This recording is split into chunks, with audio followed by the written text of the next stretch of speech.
Bismillahirrahmanirrahim. Assalamualaikum warahmatullahi wabarakatuh. Berjumpa kembali teman-teman di channel kita yang masih UKDR. Oke teman-teman, di kesempatan kali ini ya kita akan berbagi informasi kembali ya, masih di seputar penerimaan murid baru teman-teman ya, khususnya di jenjang SMA ataupun SMK Negeri se-Provinsi Jawa Timur tahun 2025 ini. Nah, dalam kesempatan kali ini teman-teman kita akan berbagi informasi. Ini banyak sekali yang ditanyakan ya, ini baik dari calon murid ya ataupun orang tua.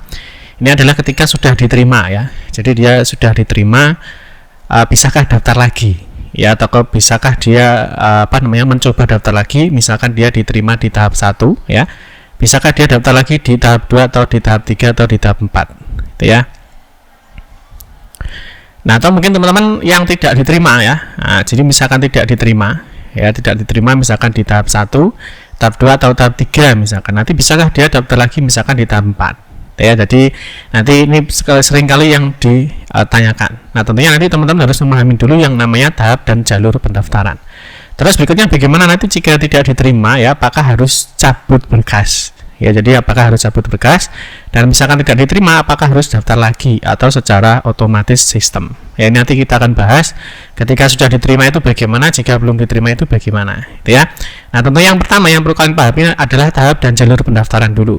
Ini yang harus wajib kalian pahami dulu ya, bahwa di SPMB Jatim ya tahun 2025 ini nanti ada 4 tahap ya, ada tahap 1, tahap 2, tahap 3, dan tahap 4. Ini sebenarnya bisa kalian cek di bagian jadwal sini ya.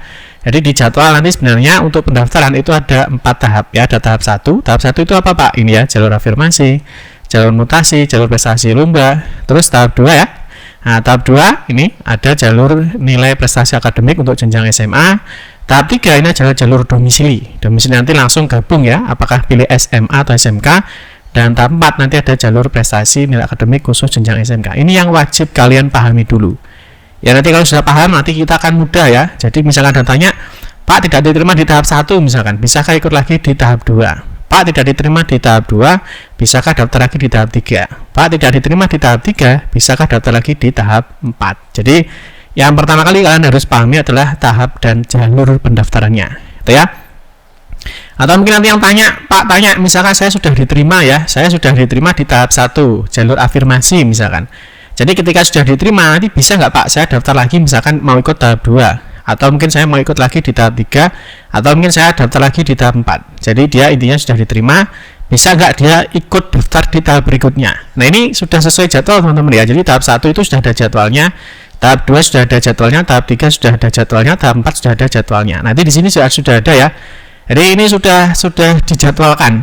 Misalnya tahap 1 itu kan 16-17 Juni. Nanti tahap 2 22-23 Juni.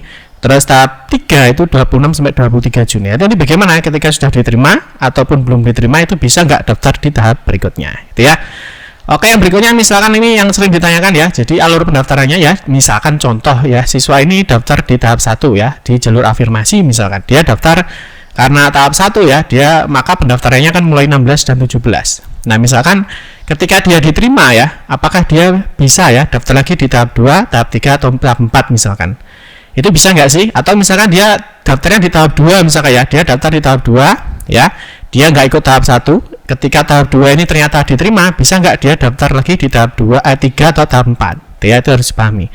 Terus bagaimana jika tidak diterima ya, misalkan dia ikut daftar di tahap 1 ternyata tidak diterima ya, apakah bisa karena tahap 1, bisakah dia daftar lagi ya di tahap 2, tahap 3 atau tahap 4? Ini nanti akan kita bahas karena ini banyak sekali yang menanyakan terkait dengan jika sudah diterima dan belum diterima itu bagaimana nasibnya ya, apakah bisa daftar lagi atau tidak. Itu ya nanti kita akan bahas. Nah, tapi sebelumnya ya, mungkin bagi teman-teman yang belum bergabung ya di grup Telegram ataupun WhatsApp untuk mendapatkan informasi SPB di Jatim tahun 2025, teman-teman bisa scan kode QR code yang ditampilkan di tampilan layar kaca Anda.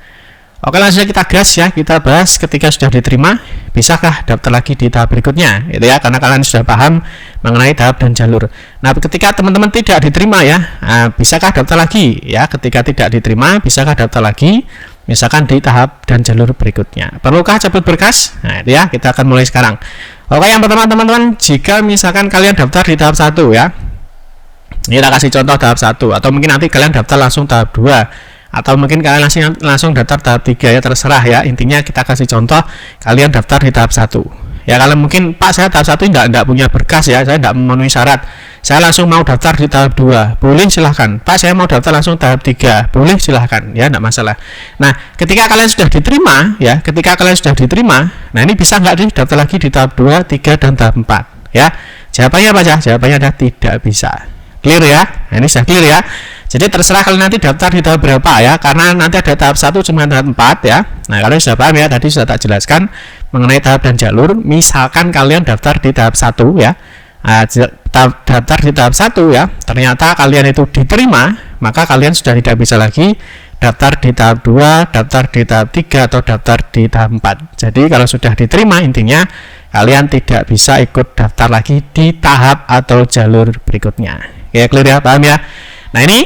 Nah, terus ini bisakah daftar lagi di tahap ketika tidak diterima ya, bisakah dia daftar lagi di tahap 2, 3 dan 4? Nah, itu ya. Nah, ini tentunya ketika teman-teman ya, ini ketika sudah diterima, ini bisakah daftar lagi di tahap dan jalur berikutnya? Nah, ini jawabannya tidak bisa ya.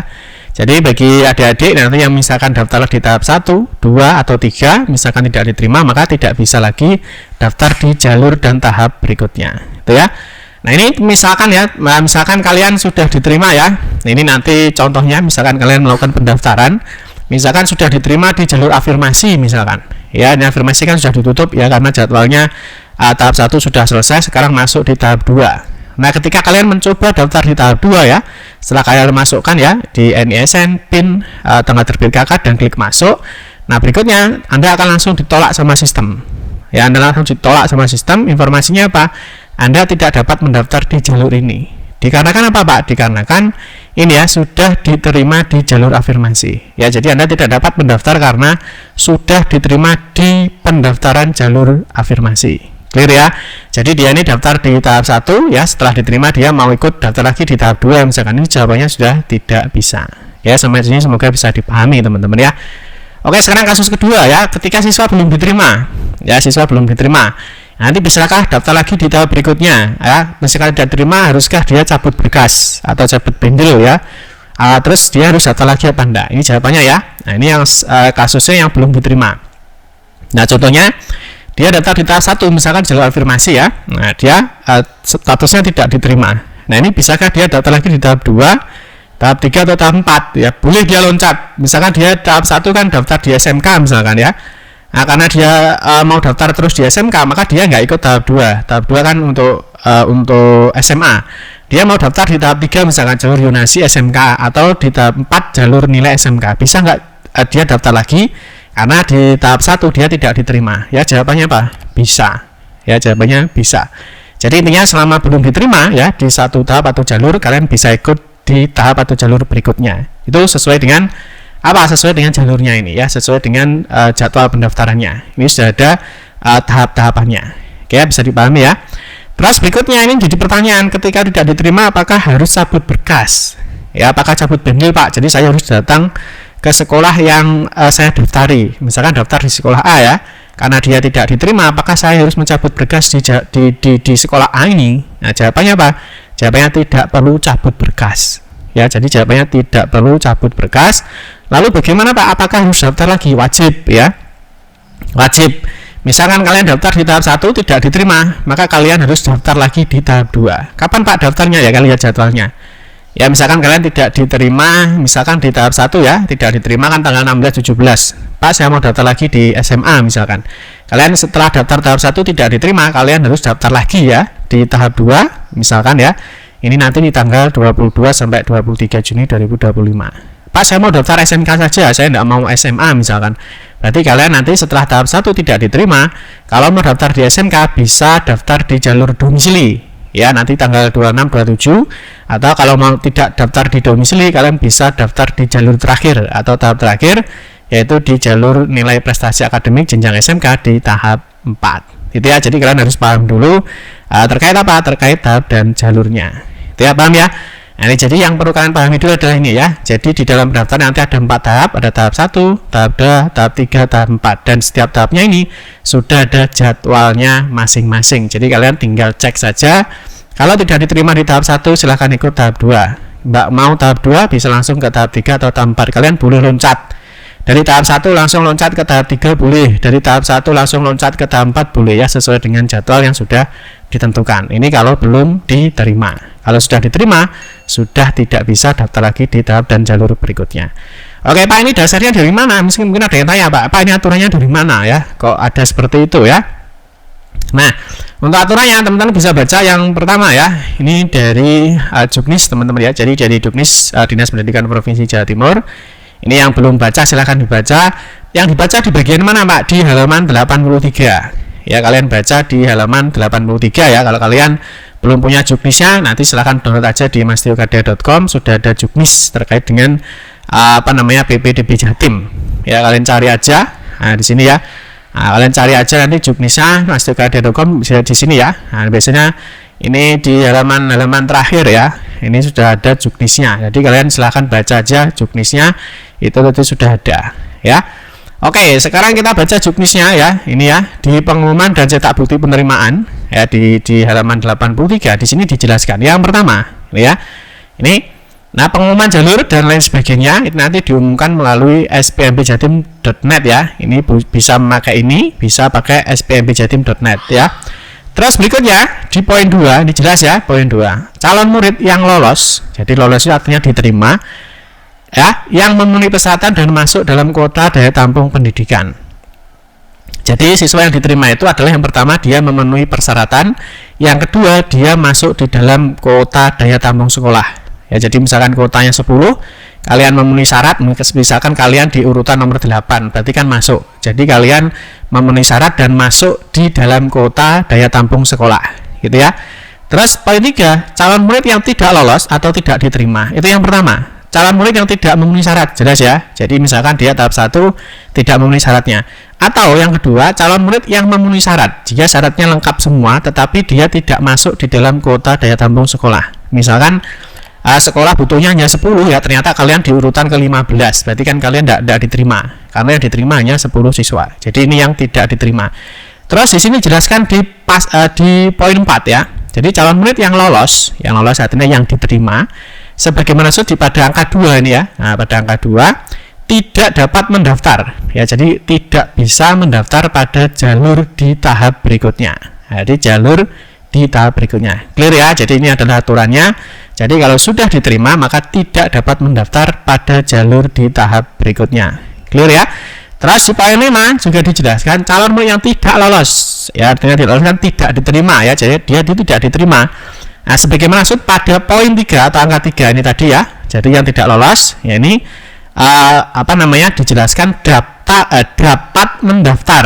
Clear ya? Jadi sini dia dapat mendaftar ya pada jalur di tahap berikutnya. Ya, clear ya teman-teman ya. Jadi artinya di poin 2 yang sudah diterima ya. Nah, ini di poin 2 bagi yang sudah diterima ya, sekali lagi bagi yang sudah diterima maka di sini ya dijelaskan di poin 2 maka tidak mendaftar. Nah, poin 3 bagi yang belum diterima atau tidak lolos maka dapat mendaftar pada jalur di tahap berikutnya. Itu ya, semoga bisa dipahami dan mungkin teman-teman nanti harus memahami ya mengenai tahap dan jalur. Ya, ini ada tahap 1, nanti kapan kalian harus daftar, terus di tahap 2 ya, kapan kalian harus daftar, terus di tahap 3 kapan kalian harus daftar, dan di tahap 4 tahap terakhir ya, kapan kalian harus mengikuti pendaftaran.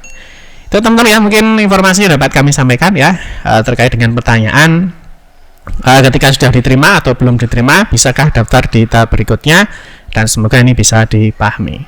Demikian teman-teman informasi yang dapat kami sampaikan, semoga informasi ini bermanfaat. Mohon maaf jika ada salah-salah kata dalam memberikan informasi dan penjelasan. Kita berjumpa kembali di video-video berikutnya. Saya akhiri, wassalamualaikum warahmatullahi wabarakatuh.